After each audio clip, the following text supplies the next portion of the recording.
They were newlyweds settling into a new city. They wanted to start this brand new life. They had one baby and then another. Things are moving quickly. They were all in. Until she disappeared. No one could get a hold of her. Something doesn't feel right. That she left on her own accord. She did struggle with bouts of depression. She was sometimes unpredictable. I wish I could say this is unusual, but it's not. Maybe she just needed some time away. Or were her secrets to blame? They hit it off right away. She left out the details of her being married. He was angry at her for lying. Only time will tell. After 2 years, a body washes ashore. She had multiple stab wounds to her body. It was extremely brutal. The autopsy finds her death happened maybe 1 to 2 months prior. But wait a minute. She's been missing for the last couple years.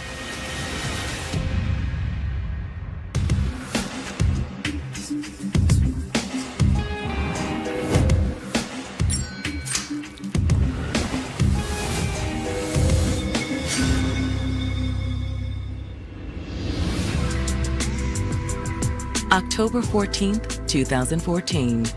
It's Tuesday afternoon in San Diego, a sunny Southern California metropolis of 3 million. San Diego's called America's finest city. You have everything here. You have the beaches, you have mountains, you can ski, surf, play golf, all in the same day. It's a big tourism hub, big military hub, so a lot of people are really drawn here. It's just beautiful year-round. Everyone who comes to San Diego feels that essence of nice relaxation.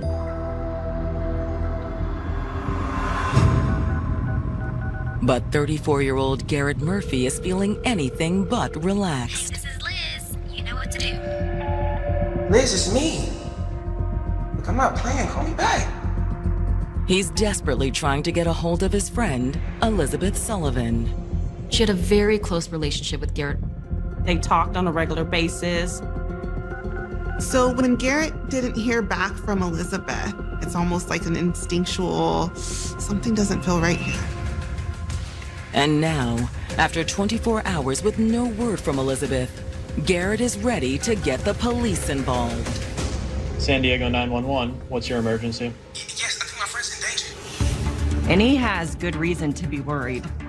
He knew that she struggled with mental health issues.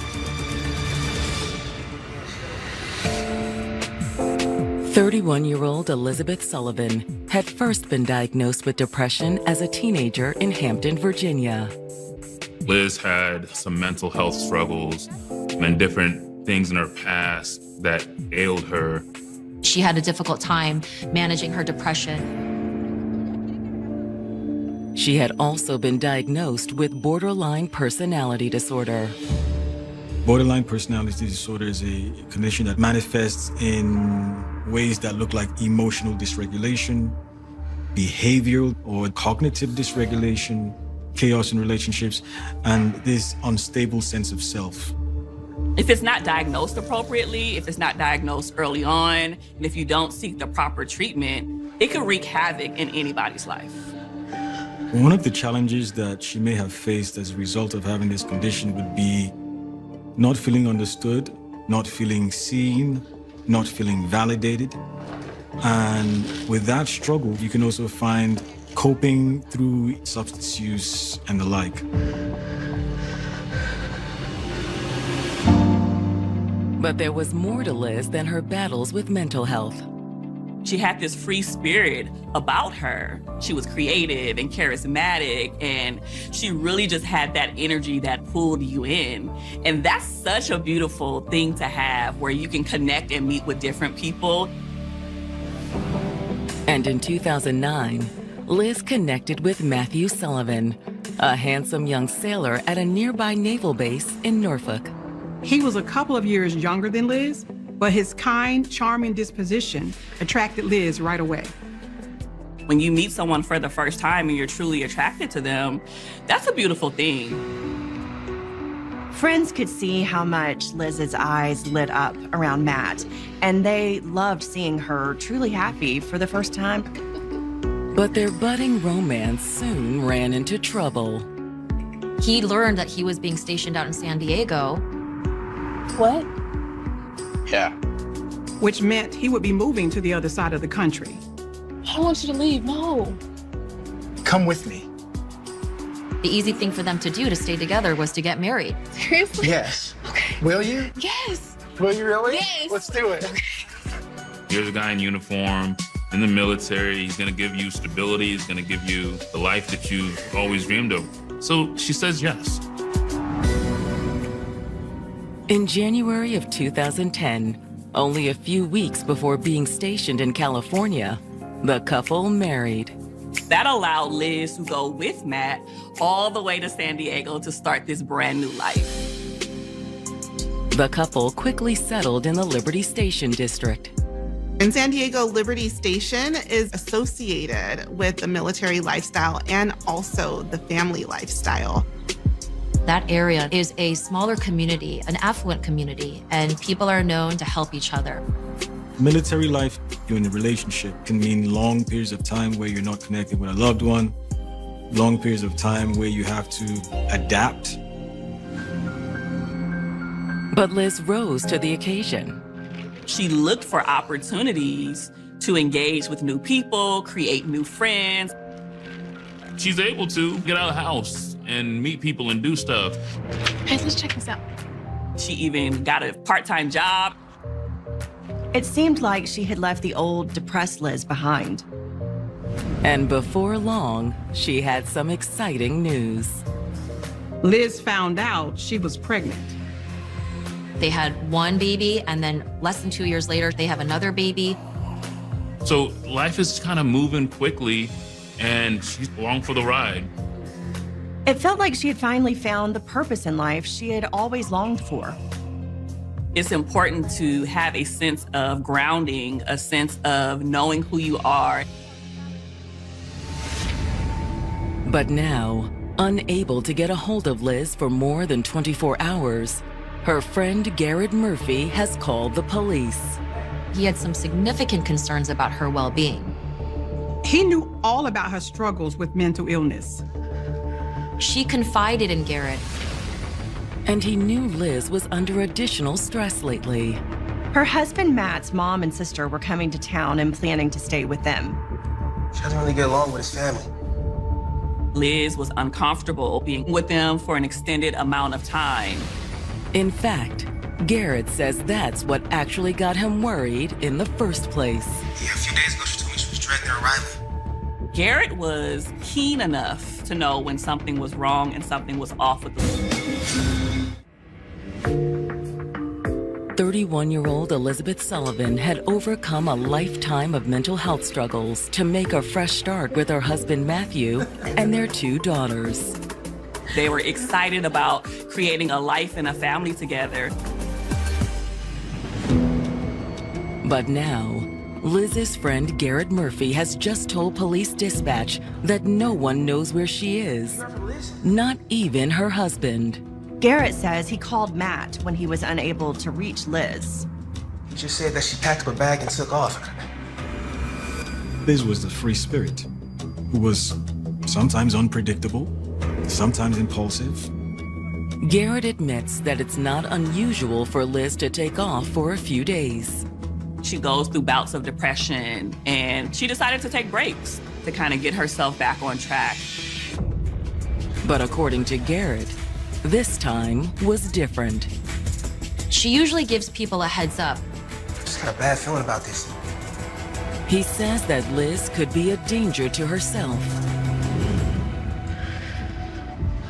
Unfortunately, she did self-harm, and she would cut herself when her medication didn't work. The cutting typically takes place when experiencing intense emotions. And with her in-laws coming to visit, Liz was under a lot of stress.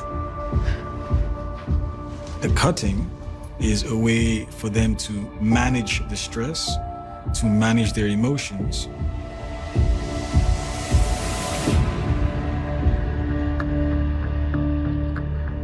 When investigators receive the report, they reach out to Liz's husband, Matt.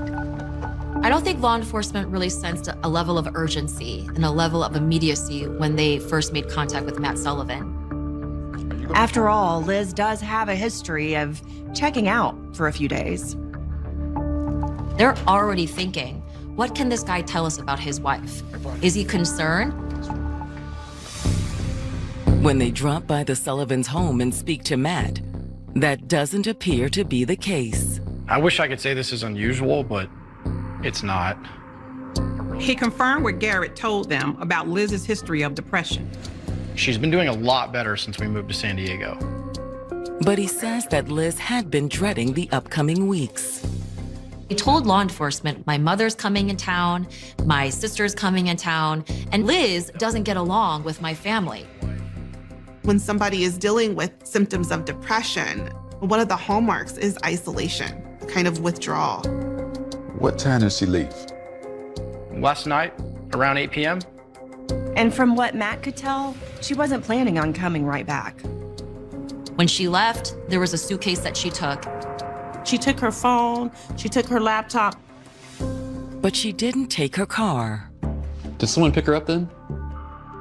One of her friends, maybe. Until he called me, I figured it was Garrett. And after hearing from Garrett, Matt says he'd reached out to a few of Liz's other friends. None of them picked her up? No. She could have called an Uber. He says Liz certainly had the money for one. Matt said that before she left, Liz took out all of the money from their joint checking account. She drained it by over $1,000. To detectives, it sounds like she's planning on being gone for a while. Still, the detectives do ask Matt if they can have a look around. Law enforcement is always looking at the husband as the person of interest. But Matt doesn't act like someone with something to hide. He was completely cooperative. He let them go in and search the house. Her car's in the garage. It's right through that door. Let's go check it out. They looked inside his home. They looked inside his garage. But there is no evidence of foul play. You mind if we check the freezer? Sure. There was nothing. Everything seems normal. Let us know if you hear anything. I will. So law enforcement is thinking, sure, mother-in-law's coming in town, sister-in-law's coming in town. She's not happy about it. Maybe she just needed some time away. And when they get back to the station, they find more evidence that the whole thing is just a misunderstanding. Detectives pull Liz's bank statement. They could see that some transactions were posted or pending, like she was actively using her card. To the detectives, it looks like they'll soon be able to close the book on Liz's alleged disappearance. A lot of missing person cases. Sometimes they don't want to be found.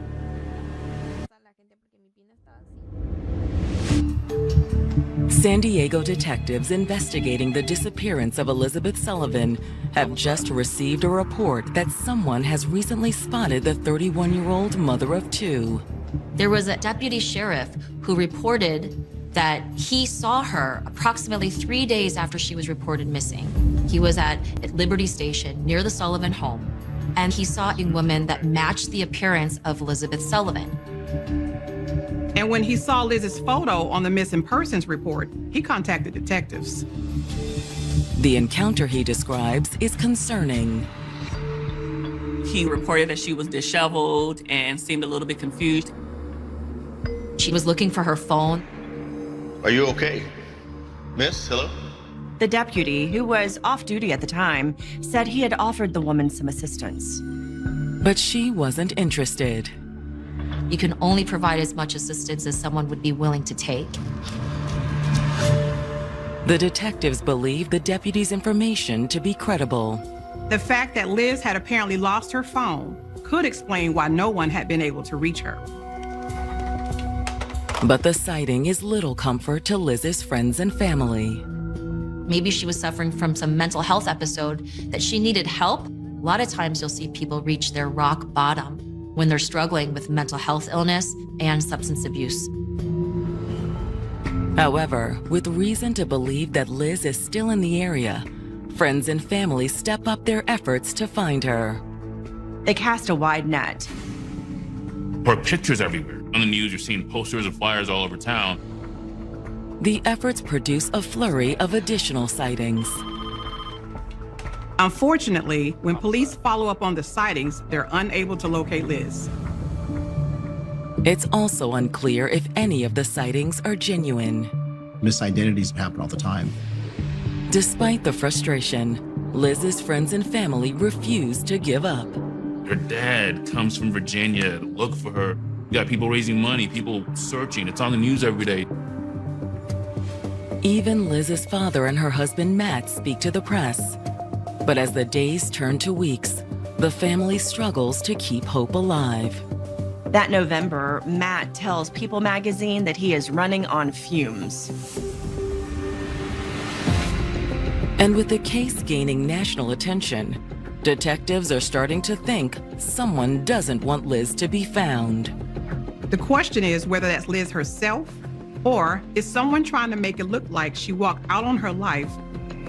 I can't imagine someone who loves their children, who is a good mother, would intentionally be away from them for weeks just for the sake of being away and needing some time to themselves.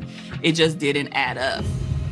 But if someone was trying to make it look like Liz had walked away, who was it? Matt wasn't acting suspiciously. Matt was cooperative. He was answering all of the police's questions. He allowed them to come into his home to do any types of searches. However, there was another possibility. Liz's friend, Garrett Murphy. Maybe Garrett's the person who always wanted Liz but couldn't have her because she was married and he's been friend zoned. And Matt did say he assumed it was Garrett who had picked Liz up the night she disappeared. Anytime law enforcement is conducting an investigation, especially when it comes to a missing person, they have to explore all options. That is their job.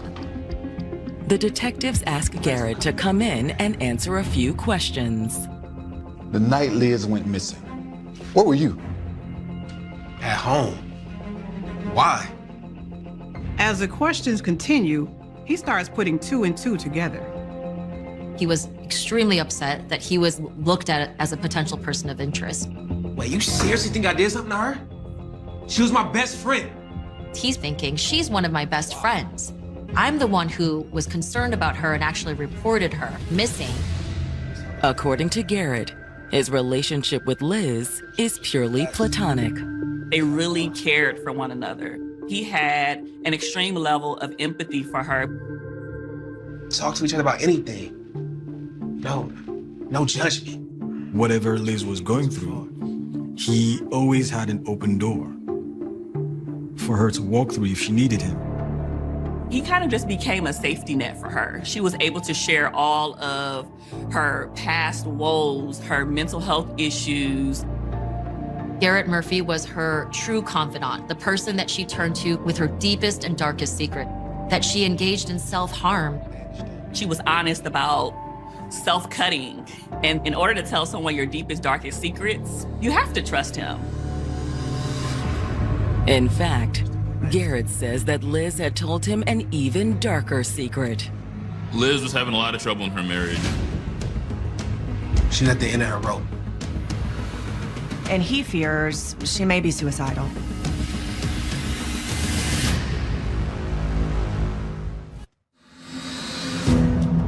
Elizabeth Sullivan's friend Garrett Murphy has revealed to the detectives investigating her disappearance that the 31-year-old mother of two was having marital issues that he fears could have caused her to harm herself. She struggled with depression and engaged in self-harm by cutting herself. And around the time that she went missing, she had told him about going too far with the cutting. He says that she had cut herself too deep. She had bandages on her arm. She knew her limits. She knew her boundaries. She knew she did a little bit too much here. But now Garrett worries she'd taken it even further. Just hope she didn't go too far. Like suicide? I don't know. Garrett felt helpless in that situation. She could be hurt somewhere. What if the wound didn't heal properly? What if she's bleeding somewhere? He was so concerned. But that wasn't the only concerning statement Garrett had made. Detectives also need to know more about the state of Liz and Matthew's marriage. Liz truly trusted Garrett. She was open and transparent about some of the negative aspects of her marriage. She said she rushed into it. They didn't know each other that well. They met, got married right away because he was being assigned to San Diego. So I think there wasn't a lot of time to process who she was, who he was, what they both needed out of a relationship. Then, between moving to the West Coast and becoming a mother, Liz never had time to adjust. Being a mom for the first time, being a wife for the first time, living in a new environment for the first time. It was a lot of spinning plates, a lot of changes that she had to adjust to and adjust really quick. Getting married, having children. These seemingly positive things, but there's such a thing as positive stress as well. And they are stressors nonetheless. According to Garrett, that led to tension between Matt and Liz. Military life is not easy. When you're married, getting to know each other, you have a young family, young children involved, it can be extremely, extremely difficult. And it can lay the groundwork for discord and misunderstanding in a relationship. The rocky relationship starts to fester and grow and get worse. And according to Garrett, Matt's mother and sister's upcoming visit may have pushed Liz past the breaking point.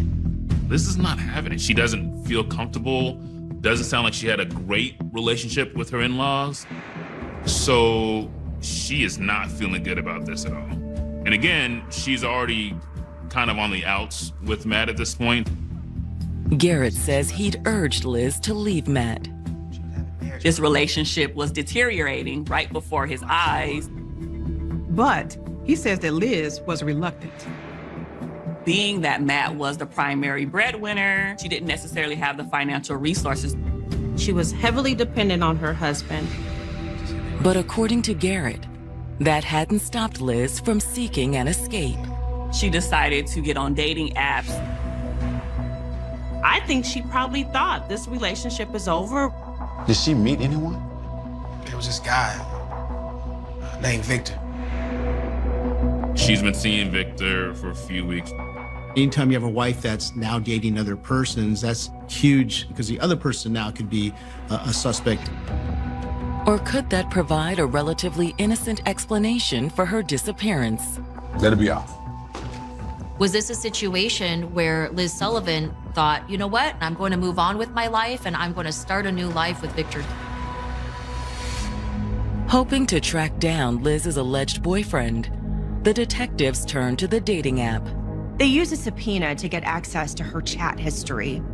She did develop this relationship with one person that we know of, Victor, who seemed to hit it off with her fairly quickly and easy.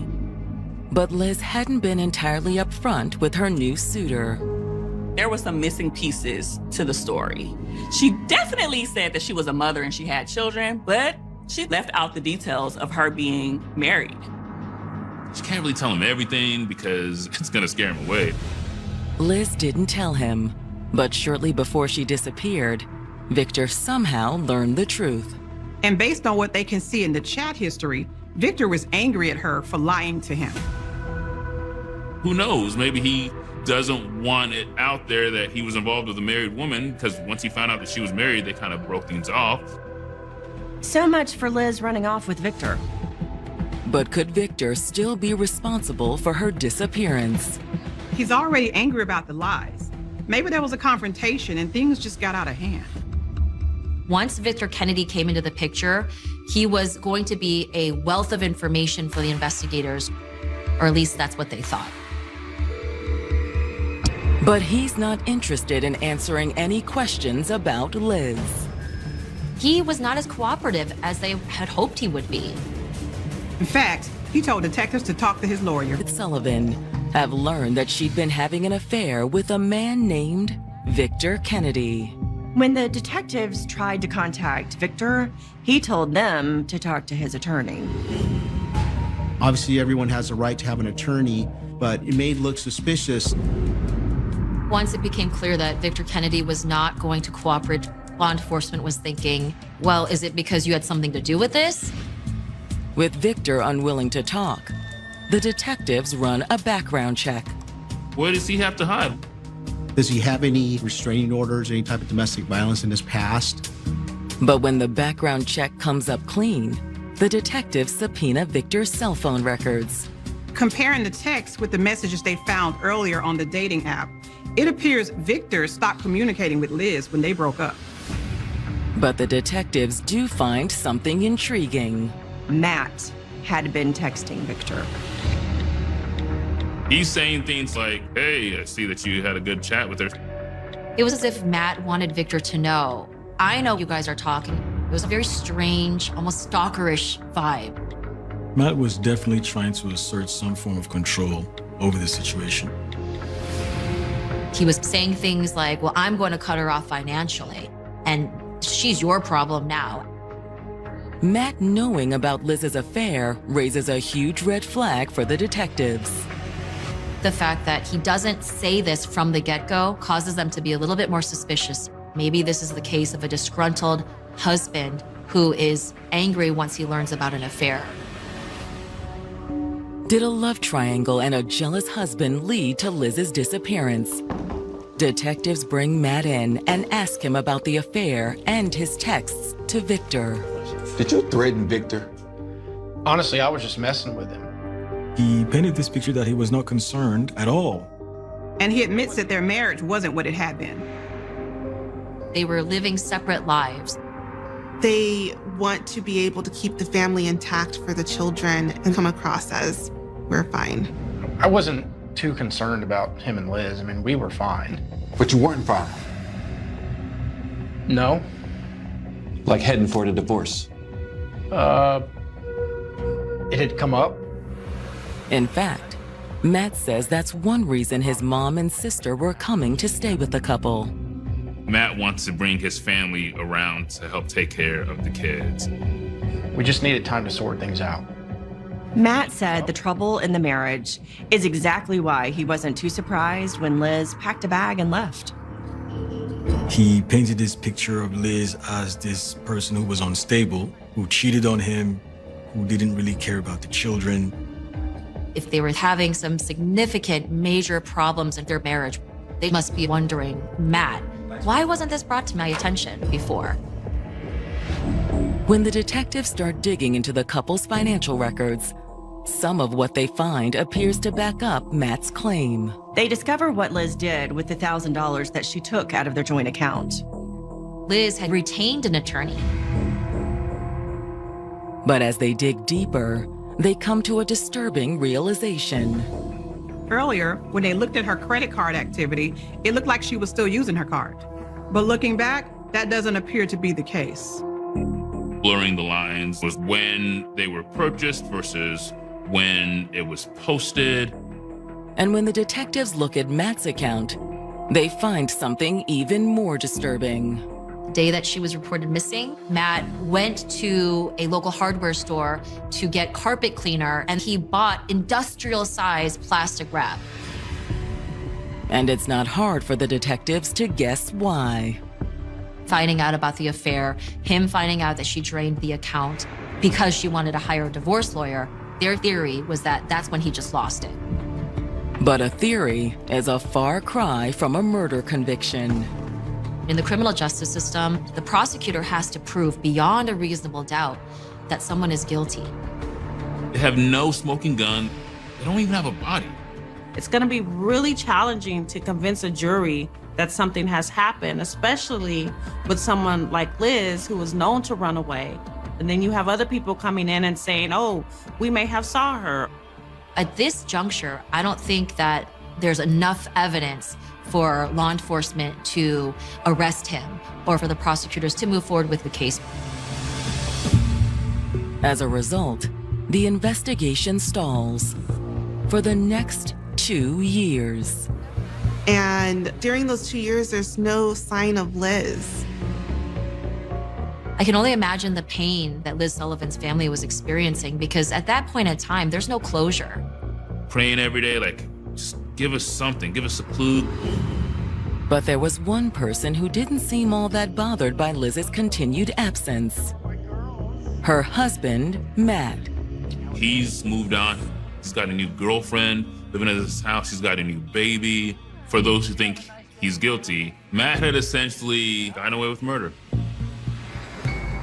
But in October of 2016, just when it's looking as if the 2-year-old mystery of Liz's disappearance will remain unsolved, an off-duty U.S. Marshal is walking with his dog along the path that rings San Diego Bay. It's about a mile from Matt and Liz's house. And glancing down at the rocks lining the shore, he spots something.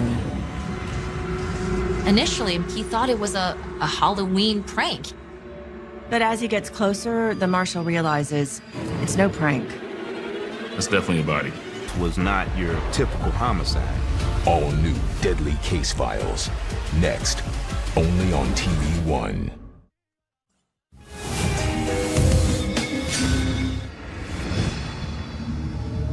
Two years after the disappearance of 31-year-old Elizabeth Sullivan, San Diego detectives have just received a notification that a body has washed up on shore not far from the Sullivans' home in Liberty Station. When something like this happens, when a body washes ashore, it rattles everybody. Well, the news media is back, and it's like, who is it? Who is this person? Who could it be? The body was so decomposed that they weren't able to identify who that person was, and they had to resort to dental records. And then, of course, they ID the body. It's Elizabeth Sullivan. The medical examiner rules her death a homicide. The coroner's office can actually see a broken jaw and some blood trauma that they identified. The autopsy also finds multiple stab wounds. Here, let me show you guys the body. And despite Liz's history of cutting, they don't appear to be self-inflicted. They were fatal stab wounds, a very personal and close-up attack. However, the mystery of Liz's disappearance is far from solved. The autopsy findings resulted in probably one of the most bizarre turns of the case. And based on the level of decomp, she's been dead 2 months max. The findings potentially change everything the detectives know about the case. If she just died, where's she been for the last 2 years? Does that mean Matt had nothing to do with her death? Once the autopsy confirms that the body is Liz, the detectives attempt to contact her husband, Matt. But when they knock on his door, they're met with a surprise. Excuse me, are you looking for someone? Yes, ma'am. Matthew Sullivan? Matthew had actually relocated out of San Diego. They moved. They had trucks out here just the other day. Is this a coincidence? The detectives don't think so. It's like, if you're thinking, I gotta move and I know people are gonna search this property, so I gotta get rid of this body. And with Matt now out of the house he shared with Liz, detectives waste no time gaining access to it. When law enforcement first went to Matt Sullivan and when he cooperated, they looked inside his home and they didn't suspect anything was wrong at the time.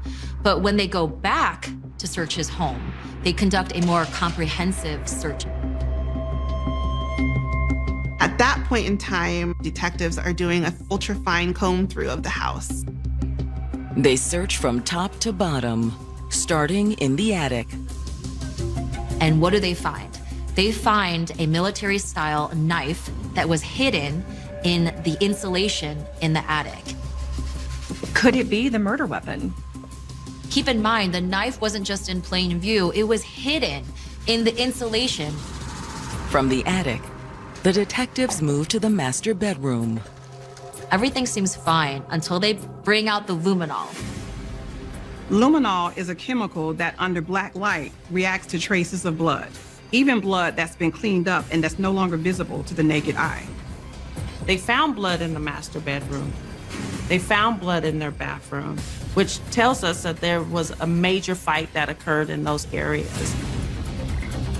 And then when they lift up the rug, the blood stain was so saturated that it actually went through the rug and on the floor. The loss of blood there was enormous. So even though he tried to clean the scene up, the luminol was able to pick it up. But it wasn't until the detectives brought in a cadaver dog that they solved the mystery of where Liz had been for the past 2 years. They said they alerted to the freezer. She had to be in here. The cadaver dog alerts to them that there's evidence of a dead body that was in the freezer. Which makes sense as to why she was possibly deemed to only be dead a couple of months. Since the police looked in the freezer when she first went missing and didn't find anything, it's unclear exactly when Matt could have put her in there. However, after the detectives sent a sample of the blood-soaked flooring from the couple's bedroom off to the crime lab, they have little doubt that Matt killed her. Lo and behold, it matches the DNA of Liz Sullivan.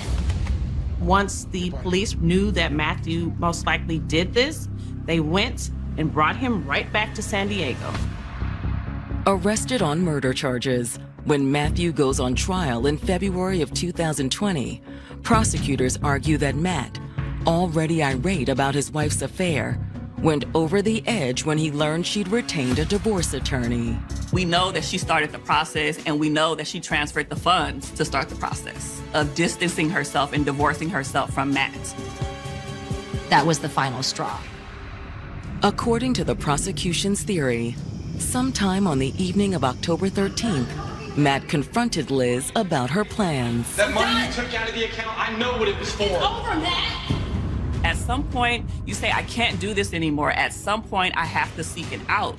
And Liz sought that out. The out was divorcing herself from Matt. But the prosecutors believe Matt opted to go another route. It's not working, Matt!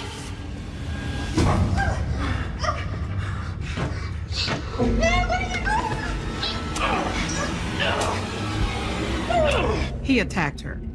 He snapped and stabbed her 5 times.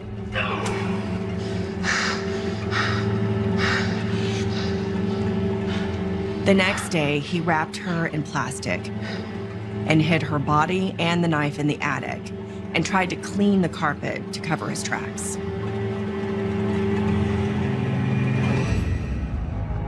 And after he cleaned up the bloody scene in their bedroom, he invited detectives inside their house to look around.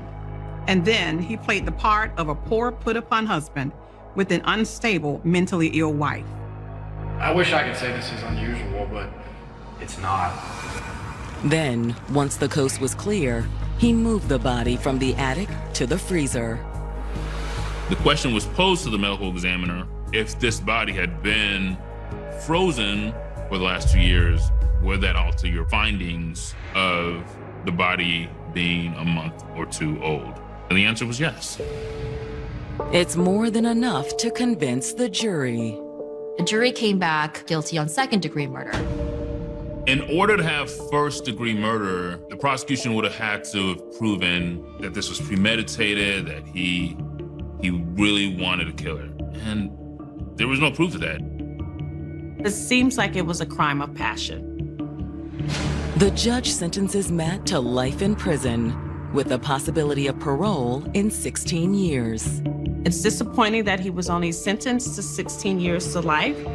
Matthew lied from the start about what happened to Liz.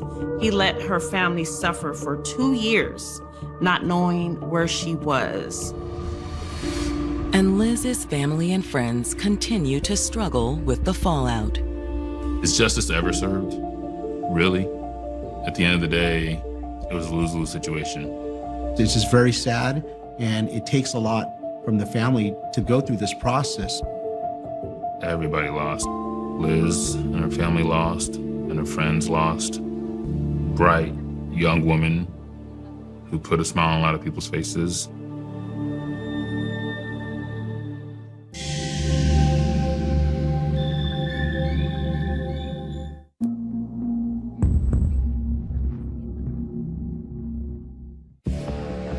A fun vacation in Shreveport, Louisiana turns into an absolute nightmare.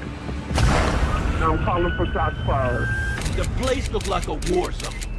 There's been a shooting. A young detective with a relentless drive. Never give up. I'm gonna keep going until I get some kind of answers.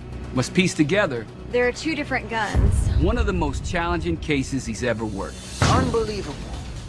This was a tough one. There was nothing connecting the victim to the shooter. Nothing is making sense. That's him. That's the guy right here. A case that appears to be open and shut. You fall in love. There's an unspoken pact.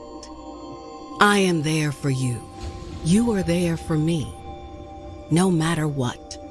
Even when life stretches you thin, your love covers the gaps. But what do you do when the person you love asks you to risk everything? What happens when you follow their lead? You cover their tracks, only to lose it all in the end.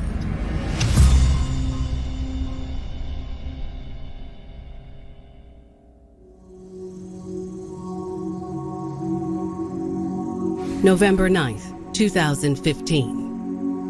It's a warm fall night in Macon, Georgia, a quintessential town in the middle of the state. People like to think Atlanta is the heart of Georgia, but Macon gives you the traditional feel of Georgia. It's small, it's quaint, it's the peach of Georgia. These are very good-hearted people who live in this town. Everyone knows everyone. But just before midnight, the sound of police sirens shatters the tranquility of this small town. A man called in from a local pizzeria. He had been shot in the stomach, and he couldn't stop the bleeding. When first responders arrive at the pizzeria, they find the victim fighting for his life. He's barely conscious, lying in a pool of blood, in and out. He was in really bad condition. His clothing was soaked in blood. They don't know if he's gonna make it or not. With an armed suspect on the loose, police are on edge. But finding the gunman is only half the story. Police will soon uncover a vow of devotion that led one woman to take extreme measures. They didn't know how deep this story would go. She was willing to put everything on the line for the love of her man.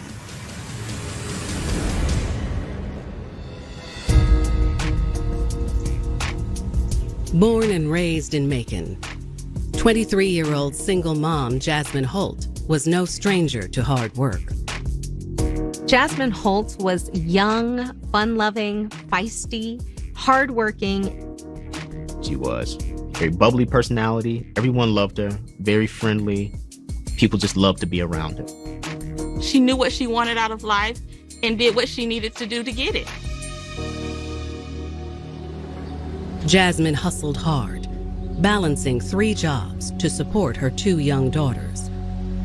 Being a young working mother, oftentimes it's difficult to make all the ends meet.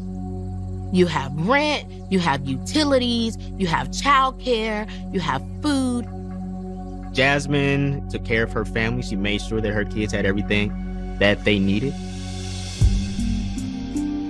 Jasmine's friendly demeanor made delivering pizzas one of her favorite jobs. And it was during a delivery shift that she'd reconnect with someone who would change the course of her entire future. Jasmine was delivering pizza when she came upon one of her old high school flames, Warrell Tyson. She is taken aback because she hadn't seen him in years. There's this big flame that happens between them. Back in high school, they called Warrell Rel. He was very charming, very personable.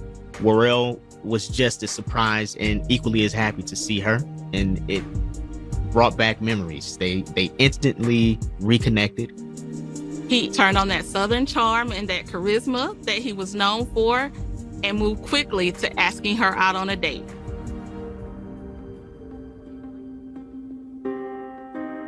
From then on, the relationship between Jasmine and Worrell was on the fast track. So they go out on this date that same weekend, and there's just really this kind of powerful chemistry between the two of them. The conversation's good, they're vibing, there's a lot of laughter, there's a lot of flirting. They had an awesome time, talked for hours about this and that, catching up on things they missed out throughout the years. He listened, she listened. They were able to connect with each other on a deeper level. She was giddy, she was smiling from ear to ear. She was like a schoolgirl with a crush. The attraction wasn't just emotional. Jasmine and Worrell quickly remembered the heat of their high school relationship. It was like they never missed a beat. They're gonna pick back up, or they never broke up. They can't get enough of each other. People fall in love like the wind, you know, and I think that they had that type of love. I think they had that type of connection and commitment to one another. It wasn't long before the couple decided to officially commit themselves to one another for life. Worrell and Jasmine were only dating for a couple months. And within those couple of months, they decided that they wanted to be married. I think we've all been there where we've experienced that type of strong connection with another person. We just want to give our all to that person. There's no shortage of love in their relationship. They want the white picket fence. They want the, beautiful home life. It's kind of like a storybook romance. But little did Jasmine and Worrell know, one bad decision would lead to bloodshed and destroy everything they built together. It's really remarkable how something that started off with so much promise and hope ended up taking such a dark turn.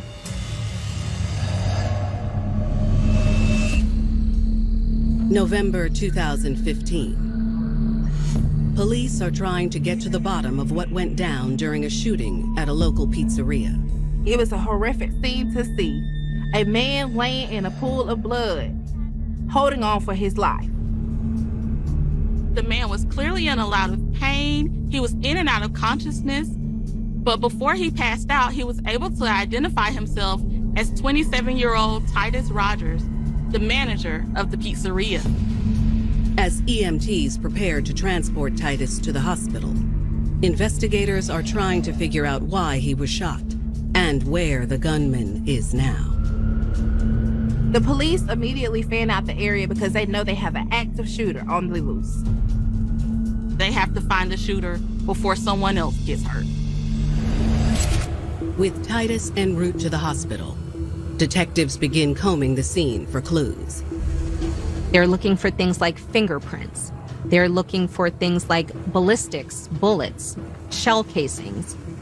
They found a bullet lodged in the wall, which means this must have gone straight through the victim. It came from a .22 caliber gun. But that's not all. Detectives make an observation that could be the key to breaking this case wide open. The detectives noticed that there are security cameras on the wall. The cameras may have vital footage that could help them potentially identify the shooter.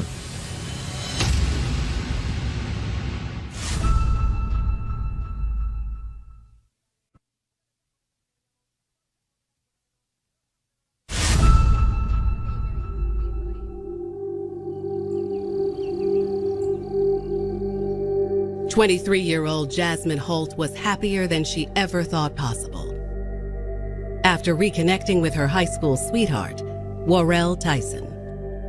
You can definitely tell the chemistry was there, physically and emotionally. After just a couple months of dating again, the couple decided to make things official and got married in an intimate backyard ceremony. Jasmine was madly in love with her husband. I mean, she was just over the moon, starry-eyed in love with this guy. Jasmine is caught up in a whirlwind of love. But that whirlwind would soon send Jasmine's life spinning and cause her to risk it all. She would do anything to show her love for him, even if that means breaking the law. November 9th, 2015. Police are on the hunt for an armed robber that left 27-year-old Titus Rogers in critical condition during a shift at the pizza shop he managed.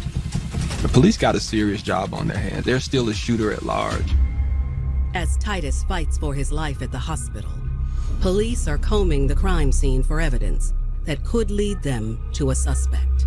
The crime scene investigators recovered a .22 caliber projectile or bullet from the wall of the pizza shop.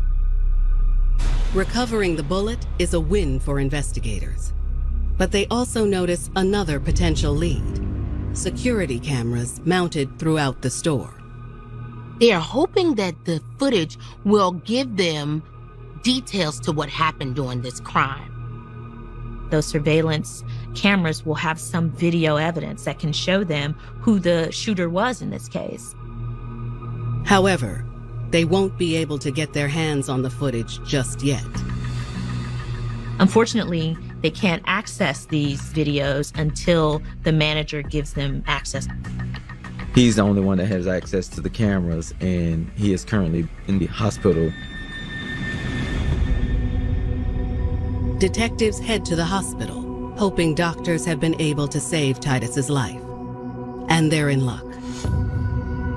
Once they get there, they're relieved to know that he is actually in stable condition, and that means that he will be able to speak to them. Upon making contact with Titus, detectives ask if he can help them access the surveillance footage from the restaurant. They let him know that security cameras at the store could help with discovering who the shooter was. Unfortunately, though, Titus has some bad news. Titus informs the officers that the cameras had just been turned off. The cameras were off because the pizzeria was going through renovations and they hadn't had the opportunity to turn them on yet. It's a blow to detectives, but they're still hoping Titus can remember some details that will help them solve this case. Sometimes you just need to hope that this victim has some kind of information or saw something that connects any physical evidence. Titus says his memory of the incident is a bit fuzzy, but he remembers it all started right around the time he was closing up the store. He says around 11, he was closing the store up. His last employee was actually leaving. The employee was 23-year-old Jasmine Holt. She did her normal goodbyes, told everybody have a good night. Titus tells police about 30 minutes later, when he was alone in the pizzeria, a man burst through the door. According to Titus, the shooter was a black male. He was wearing a gray hooded sweatshirt, some blue jeans, and these black shoes that were really kind of pointed at the toe. The man pulled out a gun and demanded that he give him all of the money that was in the restaurant. Of course, he's scared and nervous, so he's fumbling, trying to get the safe open. He didn't know what to do. Just wanted to get through this alive. And typically in these moments, three things happen. You fight, flight, or you freeze. When Titus noticed the gunman looking distracted, he decided to fight. Titus saw that this was his chance. He lunged at the gunman. Startled, the gunman jumped back and pulled the trigger. Titus felt a lot of pain in his stomach, excruciating pain. He falls to the floor. At that point, the gunman seemed to panic. Titus, he looks up and the gunman is running out the door without getting any money. Titus was losing blood quickly, and he knew he needed to get help. And Titus calling 911 with everything that he had left. It's an incredible story of survival, one that makes detectives even more determined to catch the shooter. They ask Titus if he recognized the assailant in any way. And that's when Titus drops a bombshell. He tells the officers that the shooter looks like this guy named Rel. He's the husband of the delivery driver, Jasmine. He's known Rel and Jasmine for years. He said they were good people, and maybe he was just mistaken and that it possibly wasn't Rel. It just looked like him. He doesn't think that they would be involved, but at the same time, he can't deny the resemblance. When experiencing a traumatic event like a robbery, it can be very difficult to account for the details. Your memory may evade you, and the details aren't as clear. Regardless, detectives consider this lead to be their first big break in the case. At this point, they're kind of beginning to put the dots together. Who is Jasmine Holt and who is Rel? They're wondering now if the two of them may have been involved in this plot. Detectives are certain this is no coincidence, and they'll soon learn they're on the right track. Detectives are about to unearth a twisted tale of passion and devotion. Sometimes our passion can blind us. Sometimes our love can blind us.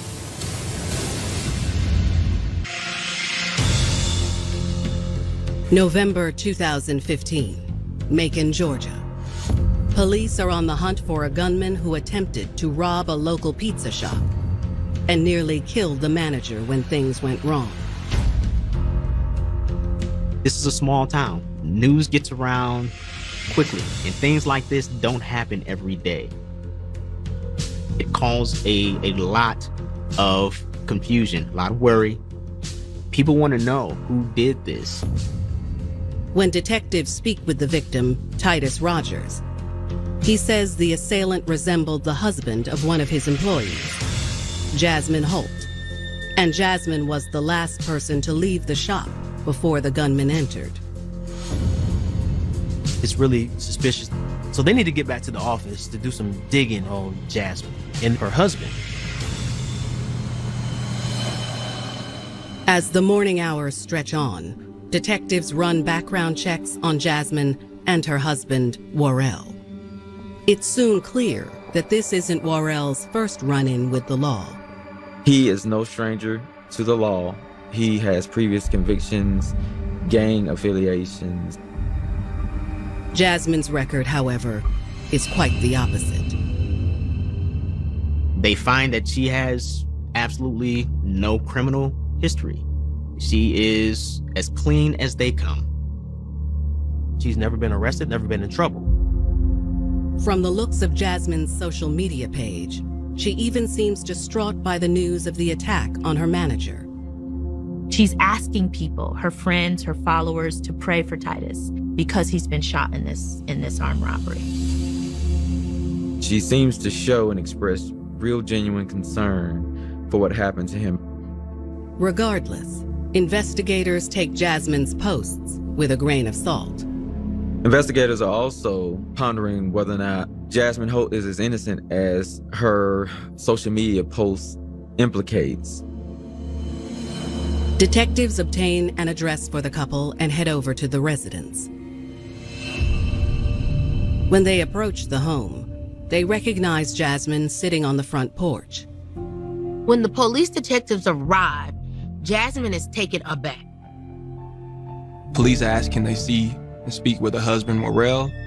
Jasmine seems confused as to why police would be asking for her husband, but calmly complies. She says that he's inside and she'll go in and get him. Moments later, Worrell appears. Worrell was very nonchalant as he came out the door. He was kind of relaxed, not sure why the police were there. Detectives tell the couple that they need to come down to the station with them to answer some questions about the robbery at Jasmine's workplace. They seemed to be very casual. They agreed. They said the kids were in school and they had time, so sure, why not? Back at the station,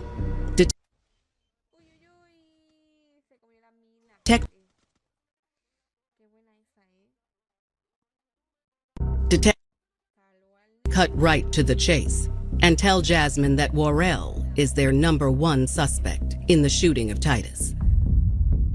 Jasmine is in shock and tells them there is no way he could have done it. Jasmine is like, not my man, not real. She is definitely in defense mode.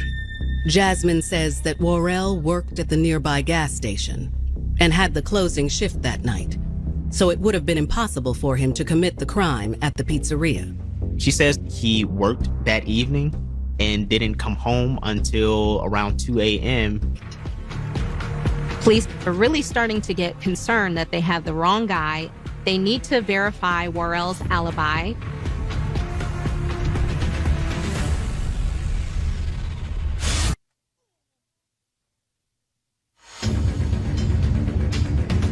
November 10th, 2015, Macon, Georgia. It's just one day after a botched robbery at a local pizza shop that nearly killed the manager, Titus Rogers. Police think they have the man responsible in their crosshairs, and that he's married to one of the pizzeria employees, Jasmine Holt. But Jasmine insists her husband, Worrell Tyson, is innocent. She continues to deny it, to brush them off, and she repeatedly told them that her husband could not be the gunman because he was at work all night. Jasmine stated Worrell would never shoot Titus because that was their friend. Getting nowhere with Jasmine, detectives decide to move on to Worrell. But he's even more uncooperative than his wife. The police explained to Worrell that he's been identified as the robber by Titus, the manager at the pizzeria. Worrell laughs and says that that's impossible. Worrell makes the same claim as Jasmine. He says that while the robbery was taking place around 11:30 p.m., he was busy working at his gas station job. Worrell told them that he was at work all night. He clocked in around 4 o'clock p.m., and he walked home around 1:25 a.m. No matter how hard police detectives push Worrell, he is adamant that he had nothing to do with the robbery that evening. If Jasmine and Worrell are telling the truth, and Worrell really was at work that night, perhaps Titus was mistaken when he said the gunman resembled Worrell. He said the guy kind of looked like Rail, but he wasn't sure. It was dark. His face was partially covered. He couldn't really see who he was. However, before detectives can release Worrell and Jasmine from custody, they need to confirm Worrell's alibi with his supervisor at the gas station. So detectives go to the gas station that Worrell works at. They talk to his boss. Worrell's boss confirms that Worrell is a good worker. He's a good person. He's never given him any trouble or problems. And yes, he was actually working here on November 9th, the night that the robbery of the pizzeria happened. Could Worrell really be innocent? The detectives are incredibly frustrated. They feel like they're out of luck and that they're starting back at square one all over again. But before detectives leave the gas station, they decide to throw one last Hail Mary. They ask the boss if they can check their surveillance cameras to just verify that Worrell was in fact working that evening. Sure enough, they see Worrell depicted in the video. But what Worrell is wearing in the footage sets off alarm bells for detectives. He is wearing a white t-shirt, and he's wearing jeans, and he's also wearing a pair of black pointed shoes. This is a key piece of information because it's almost exactly the description that was provided by Titus. And it's quite the opposite of the description provided by Jasmine when asked what her husband had been wearing that night. The detectives remembered that Jasmine actually said that Worrell had on a bright blue shirt, jeans, and orange and blue shoes. It's a huge discrepancy. But that's not all the surveillance reveals. Worrell is observed leaving the store at 10:35 p.m. and he doesn't return until what appears to be around 12:17 a.m. This would have given Worrell ample time to commit the crime at the pizzeria at 11:30 p.m. and turn around and make it back to the store by 12:17 a.m. if someone had given him a ride. Detectives suspect that someone could have been Jasmine. Detectives are now feeling more confident that they can make a case against Jasmine and Worrell. To secure a conviction, they really need this last critical piece of evidence connecting him to this armed robbery. They need to find this gun. With a search warrant in hand, investigators head back to Jasmine and Worrell's residence. Police are searching the house high and low. They're checking every crevice, every corner of this house. It isn't long before they hit pay dirt.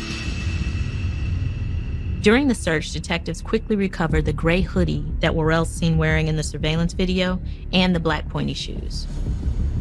And then they find the gun, the .22 caliber that matches the bullet that was used at the scene of the crime.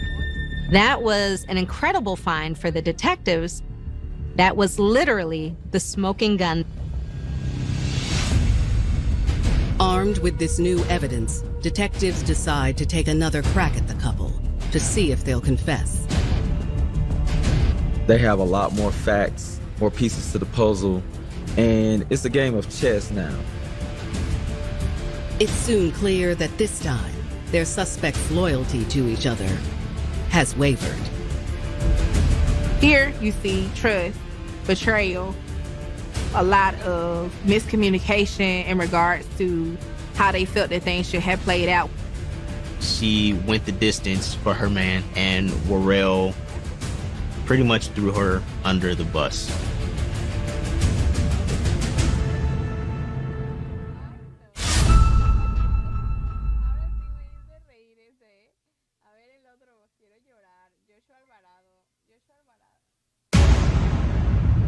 November 2015. Macon detectives are piecing together the plot behind a violent armed robbery that took place at a local pizza shop and almost left the manager, Titus Rogers, dead. His life was hanging on a thread, but the doctors were able to save Titus's life. Police believe that Titus's employee, 23-year-old Jasmine Holt, and her husband, Worrell Tyson, are responsible for the crime. You have the .22 caliber gun that's found in their house. You have the gray hoodie with the black pointed shoes that Titus described seeing the shooter wear. You have Worrell, who has that window of opportunity where you see him leaving his place of employment during the time of the armed robbery. Armed with this new mountain of evidence, detectives decide to interview the couple a second time, in hopes of getting a confession. This time, they start with Worrell. Police present to him this new evidence that they have. They say that they know that he's done it. Worrell's stoic demeanor begins to fade. Worrell knows that he's caught. He knows that there's no way out of this except to tell the truth, and to accept whatever consequences come with that.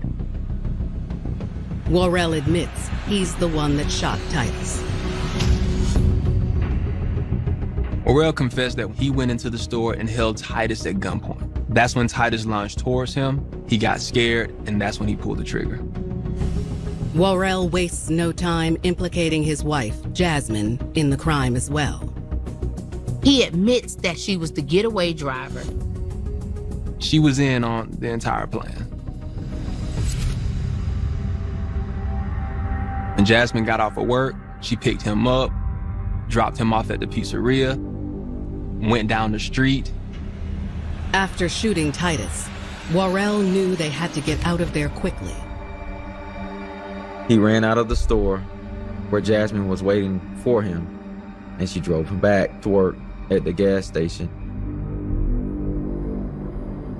It's the confession they've been waiting for.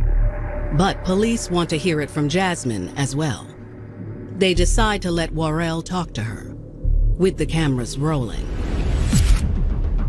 They observe the two together to see if they can get any more information.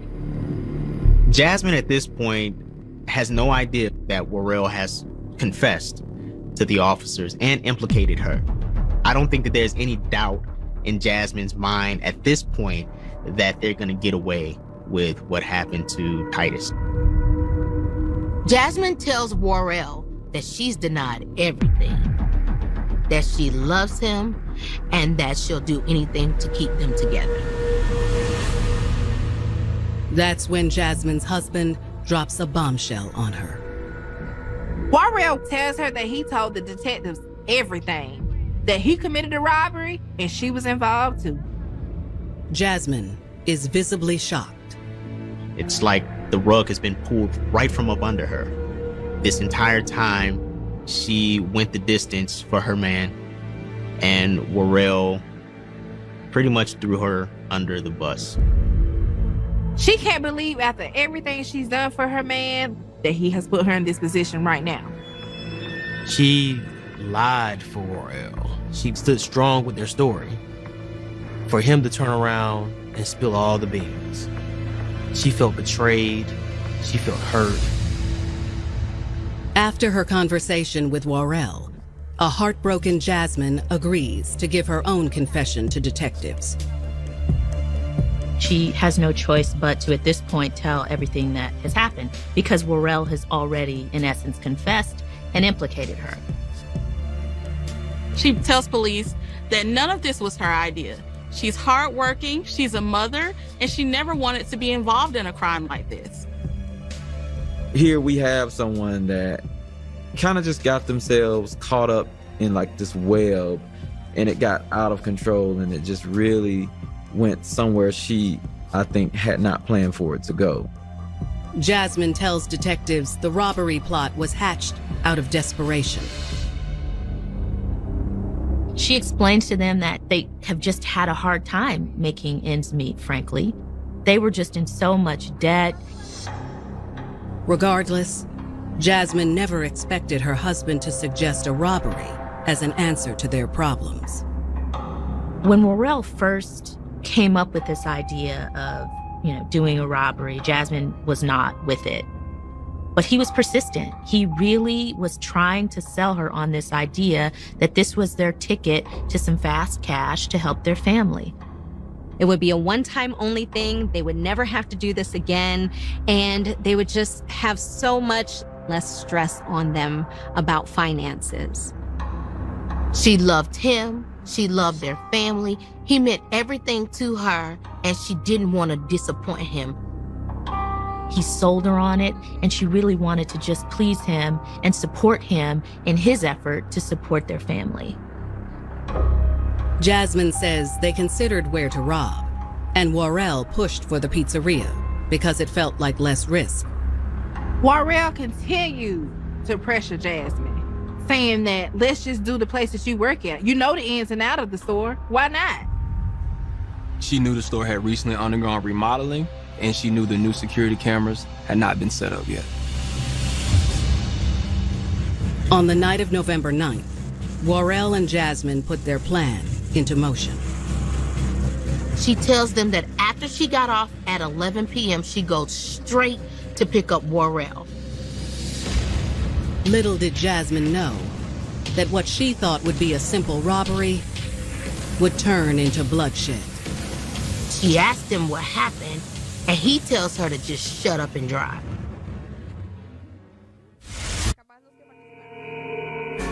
In the case of Worrell, it seems that he was concerned mainly with himself.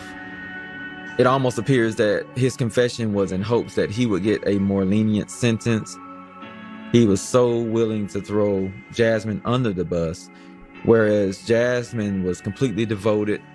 She was willing to lie and to risk it all for him, and he wasn't willing to do the same.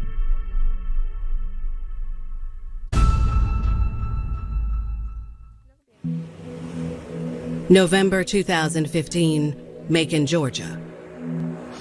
Detectives are sitting down for a second interview with 23-year-old Jasmine Holt, who is accused of helping her husband carry out a violent armed robbery at her place of work. Jasmine's husband, Worrell Tyson, has already come clean and admitted to the couple's involvement. Now, Jasmine is telling detectives her side of the story. Jasmine is extremely upset right now. She cannot believe after all these years, Worrell put her in this position not to protect her, not to have her back, but to betray her. Jasmine claims the robbery was all Worrell's idea. He promised her it would be an easy fix for their money woes. They was really strapped for cash. They was drowning in debt. Jasmine agreed to go along with this plan. She says that this was only supposed to be a robbery, that they never intended for anyone to get hurt. Jasmine tells detectives that when she picked Worrell up from the gas station before the robbery, she started to have second thoughts. When he gets in the car with the gun, that's when she gets nervous. Worrell tells Jasmine not to worry about the gun. This was something just to scare the manager so that he can give up the cash quickly. Against her better judgment, Jasmine agreed to follow through with the plan. She trusted her man, so she drove him to the pizzeria. She parked around the block from the shop and waited. Jasmine is sitting in the car with her mind racing. She's wondering what's going on inside. She's put a lot on the line. After all, this is her place of employment.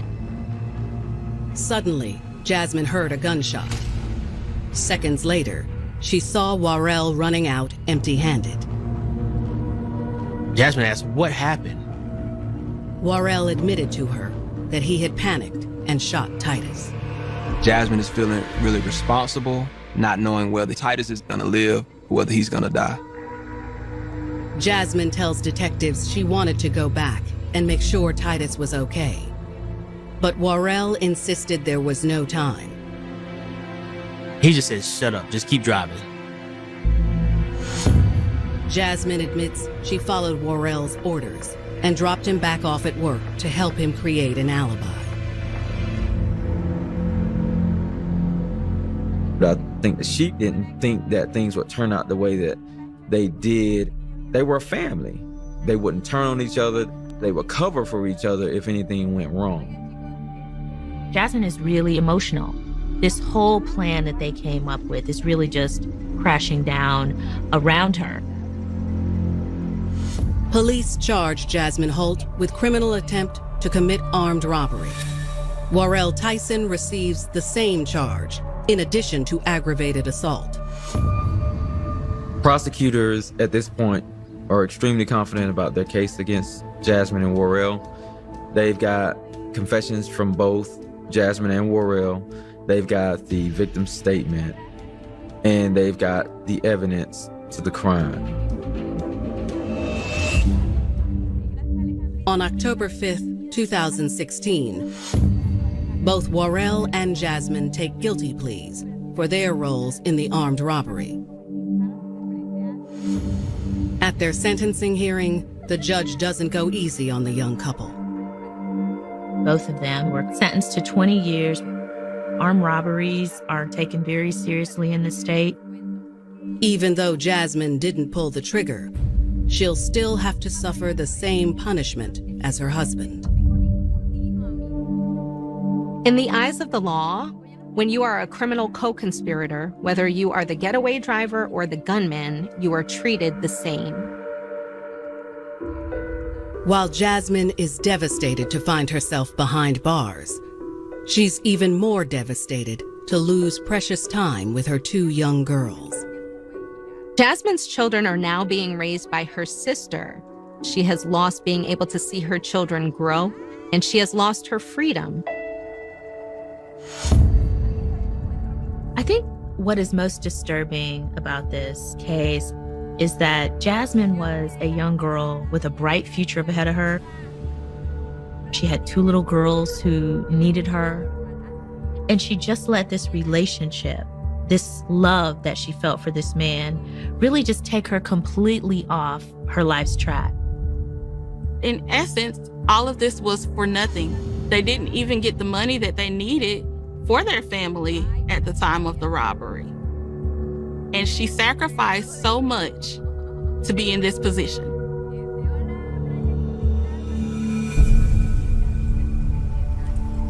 When you sign up for a life with someone, you expect trust and loyalty, especially when you agree to take a risk for them that could cost you everything.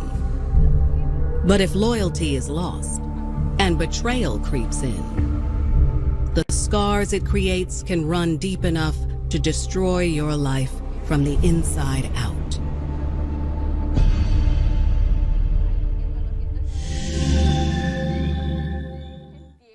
The following program is sponsored by Time Life. It's the biggest, blackest, I ain't scared of you, mother. groundbreaking, star-making, dopest, deafest comedy show of all time. Ooh, girl, that is my jam, girl. And now it's back. What's up? Time Life proudly presents the Def Comedy Jam All-Stars. I myself used to have the most dangerous job in Washington, D.C. I used to deliver pizzas for Domino's. They would rob me every day, man. I come to be like, hey, buddy, here's your pizza. Great. Put it on the table. I had to get a gun, man. I used to bust them people's apartments just, Domino.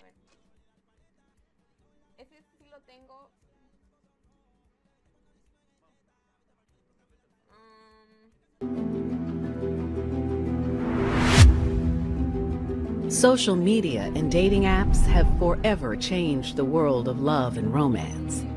Back in the day, people discovered romance through personal interaction. Now it's swipe right or swipe left. You're judging someone not by their personality, but simply by how they look. Fixating only on the physical can lead to a revolving door of romantic partners. And the result can be as uncertain as a coin toss. Are you meeting the woman of your dreams, or is it a psychopath? And how will you know? A lot of men become naive and humble and vulnerable to someone that they're interested in. But what happens when love goes off the rails? You could be having the time of your life one minute and be living your worst nightmare the next. Love is one of the oldest motives for murder in the book.